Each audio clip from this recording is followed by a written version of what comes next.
Hello guys, and welcome to another one of my, oh yes, Minecraft videos here. So, what am I working on today? Today I have been working on the Black Maze, the Obsidian stronghold kind of area, and really cool stuff going on down here, such as new functionalities I have been learning about detecting where players are in the world, and for instance, summoning creatures like the skeleton, guardian, and other things really based on player positions in the universe. So that is like super exciting for me. I'm really hyped about it. I really like when things get a bit more like development like, and I'm just like showing right here the first part of that, and then I'm gonna be in the rest of the video. I'm doing some high speed of today's work on the Obsidian maze, and just talking a little bit about my plans for it and how things are progressing. So the thought is, this is a maze, it is not a PvE battle area. Because of that, I'm not designing the maze so that you need to take out monsters in order to complete it. When you enter this room, you summon a skeleton. You may summon a skeleton in the middle with knockback arrows. It deals very little damage, but it is super annoying. You can try to take it out. It is pretty much trapped out there. If you do so, it has a high chance of dropping rusty iron armor, a bow, different things that I'm not going to be telling too much about, but it is not. If it is a goal, then it is a goal that you set for yourself. It is not something you need to do in order to progress. You can pretty much run by it, or try to anyway. Just don't fall into the lava. So this is one of many areas in, like, the Obsidian area is dark, lava, it's burny, it's trapped, rigged like crazy, and there are minions. I am thinking about having a large room with an ender dragon as well, that is unable to destroy my blocks, that you can just like, perhaps you can just see it for the theming environment kind of thing. Perhaps you can also try to gank it out if you want. I haven't decided yet, but this area here is much more tricky than many of the other areas because I'm using these different invisible player detection options to do a huge amount of things. So I'm not showing that much of it in this video because a lot of it is planned and not constructed yet, but you can expect things such as having the option when you go into a room, it looks like you need to go straight ahead or left or right, and when you do that, you enable like a lava waterfall that forces you to go another way.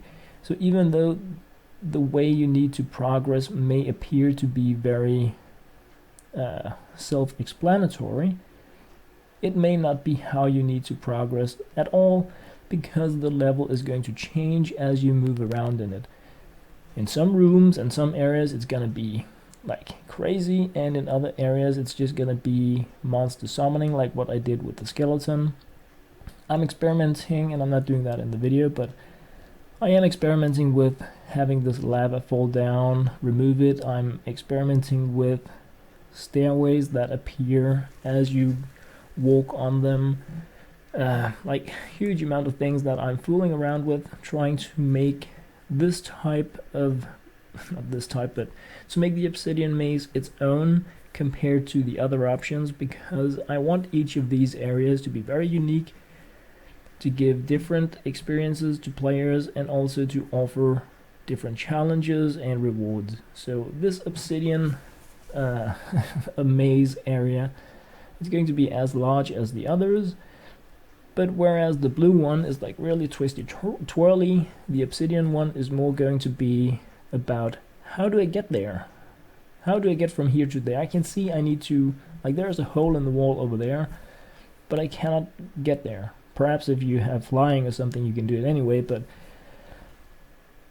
the apparent path may be unclear in many of these rooms, and you may need to do a little bit of thinking in order to be able to go where you want to go. So it's tricky and sneaky in another way, and I like that, and that's of course why I'm making it. So like this here is the functionality with the repeater and stuff like that that makes stuff work, right? What I'm doing here is I'm testing out the detection rate on it, and then I have another account logged in, my youngest son's account, so I have like my account where I can go do stuff, and then I can also position another player and make sure, like, okay, so my coordinates were a bit off, I want to have the skeleton spawn in the opening kind of place I made over there. So just nudging things a bit by bit, and I'm making a small wall area here because I don't want the skeleton to actually chase towards the player and drop into the lava. And I'm also working a great bit on trying to theme the environment in the Obsidian area like crazy with lava.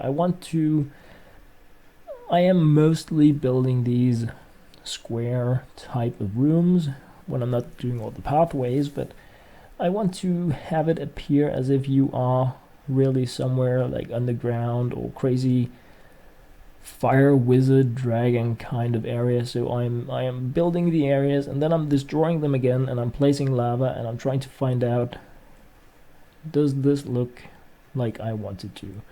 Obviously I I have night vision on, and there is no ceiling, and the walls aren't done, but I kind of like, I'm working based on that to start with, and once things are more complete, I will of course go down here, survival mode, try everything out 1,000 times to make sure that things are exactly as I want them.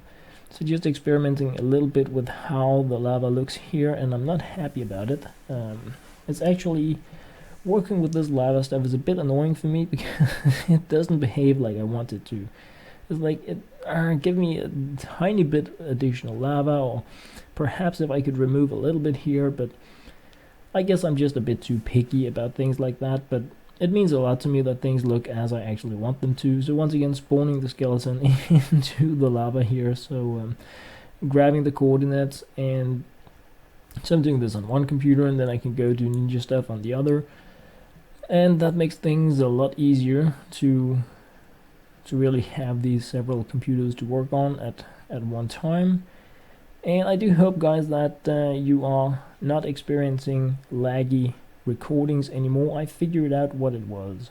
It was my face cam, really, because I was really surprised that the Minecraft Live recordings were like massively laggy when I had completely fluid gameplay, but as soon as I added my face cam onto it, it did like weird stuff. So it should be now, hopefully, this video, even when not high speeded, because this is like not high speeded, it shouldn't be all laggy paints, because yeah, at least that's how it looks on my end. But yeah, please let me know, because if you don't tell me, then I can't really improve upon it, and I really want to try to do as good as possible. So this is a bit of non-high speeded testing with the command blocks, the commands, the summoning, and it's because it's something very different than just placing blocks, I figured that I wouldn't do it like crazy pants high speed, but when I'm just going on like the building streaks, then of course I'm just going completely high speed while I am yabbering in the background. So you can see in the background every once in a while the blue area of the maze and the glass center, and that should, like, you can see it up in the upper left corner here, just to give you an idea about where these things are positioned compared to each other. This time the skeleton spawned correctly, but it's not properly rotated, so I'm just fixing the rotation on it, and like lots of small nitty-gritty stuff that I want to be working with. Have been thinking about having different detections, so if you come from one area it's going to be looking one way, if you come from another it's going to be looking another way, but I think I just want it facing just like that by default, and then if I want to fiddle more around with that stuff, I will do it later on, because there are so many things I want to do, like a huge amount of things that I really want to look into, and I'm really the type that can get massively caught up in some tiny little detail that doesn't matter to anybody else than me, and I can just geek about it for days and not really progress besides having fine-tuned that one little area, and that's not really that helpful. I'm getting loads of messages here. So yeah, that's another thing entirely. I want lava falling down from the roof, and once again I need to learn how to work with this lava stuff, because what I really wanted to be able to do was just to place fire. So I need to look into how I can just have like a fire sprite or something somewhere, but I don't have any fire in my creative game mode inventory, so I need to look into that. I also managed, actually I don't have that in the actual video here, but while fiddling around with the floor I managed to burn my redstone wires down below to mess up my yeah, okay, so you can see me cutting the hole in the floor here, but I don't think I show myself fixing the connections. But as you can see, it's pouring down below, and that really screwed up my my command blocks and my redstone wiring. So that was really, I think I spent like 30 minutes trying to find out why it didn't work. And I checked the command blocks and everything was like as it should be, and then, oh, we're missing one of these redstone things. So like, note to self, don't have your command blocks and redstones where you want to be throwing lava on the ground. That's just stupid, really. So but this was like the two, let's call them the first two rooms, because they are the two first I made. And what I'm doing now is just placing some of the overall structure of the Obsidian maze, and then I'm going to be building on top of the first area. Once again, it may look as if this area is quite small, but you need to remember, I guess I don't need to tell you, but it's a 3D environment, meaning that even though something is quite low on the width and the length, it can be super high as well. And everything here is, this is not a maze that you're going to be able to complete in an hour. That is, the way I think of it is, the maze is the entire world.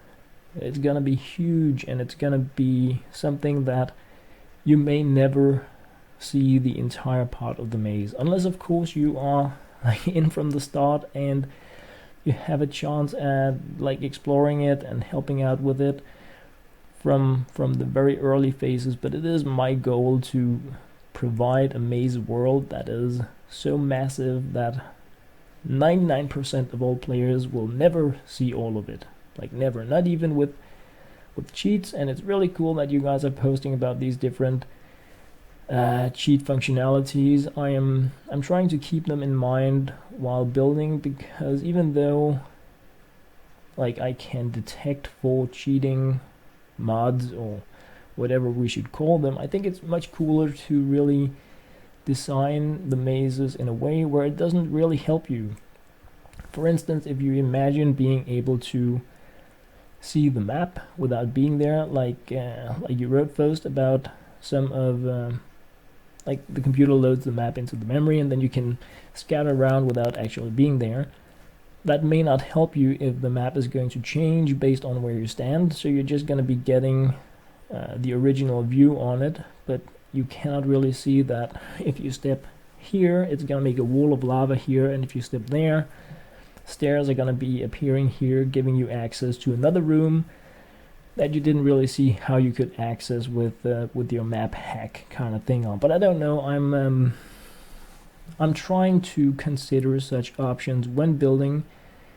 I don't know how efficient it is. Mainly my thought is I don't build for cheaters. Not because I mind people doing creative things. I do feel that if you want to be taking part in something such as this, you are only going to be cheating yourself for the experience. But of course, if we get into cheats such as kill auras and things that affect your PvP capabilities, it's like completely no-go. I have no tolerance for that type of cheating, but I don't. It's pretty much the same as what I've been saying a great deal about Case Clicker. Like, go cheat all you want. I don't care. It's a single player game. Have fun with it. Now they added online jackpots and trading.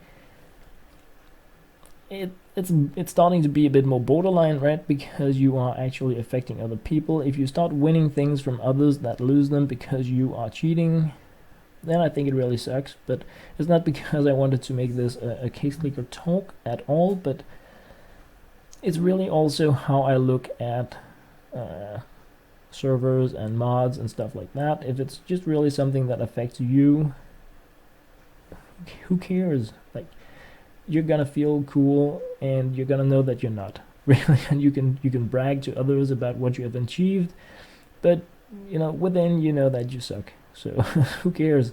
But if it gives you advantages that you can then use to defeat others in what should be more fair and square areas, then it's like really uncool.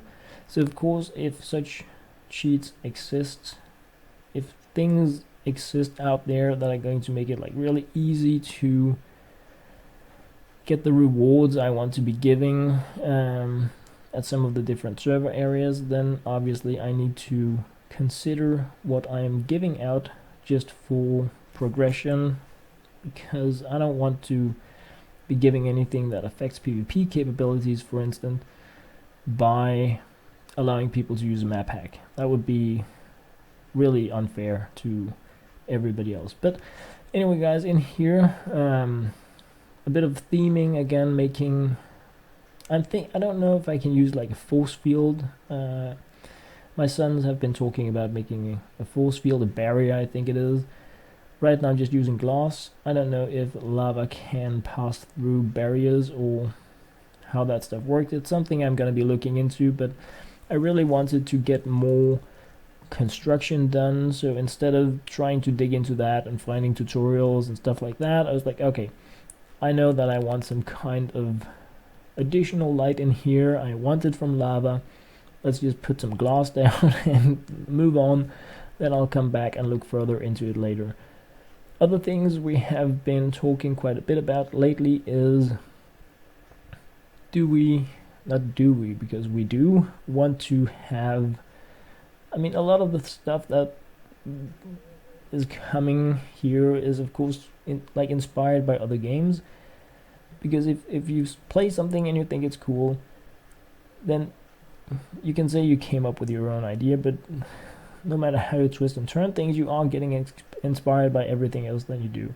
So games such as The Binding of Isaac, my oldest son is like godlike amazing at playing it, whereas I suck. But both of us are really hyped about the deal with the devil kind of things. So we are looking into like making areas where you can sacrifice your health for a chance to get items. Could also be items that when you hold them, they reduce your maximum health. Really try to offer in some of those options as well, because we're both super hyped about how they work in The Binding, but that is of course a completely different game. We're not trying to make that, but that particular functionality about risking some of your like permanent life, or the life you have when you have this item equipped, that's a really cool idea. We really like that. So we're probably going to be making some altars and stuff where you can actually go and you can like, okay, take some instant damage or some poison damage or whatever it is, obtain some random item, something that also has a health penalty but gives you another boost. So whether it is like, you have massive fire resistance but you don't have as much life, well, okay, there may be areas in the maze where it's really cool to be able to pretty much ignore lava damage or something else, but have a lower life total. Of course, then you want to know it's not gonna have a skeleton spawning with a bow that's just gonna be one-shotting you, so it's trial and error kind of gaming, but also talking with players that have been there and done that, to give each other tips and tricks is what I really hope. But I don't know, we're gonna take it as it comes, but that is a feature that is going to be implemented because we are here at home really hyped about it. So it's gonna happen, and how it is going to happen also depends on like playtests with hopefully a lot of you guys to find out what works and what doesn't. So just scooping by the blue maze here because it's close and just giving a bit of an overview of how things look as I say thank you guys very much for watching.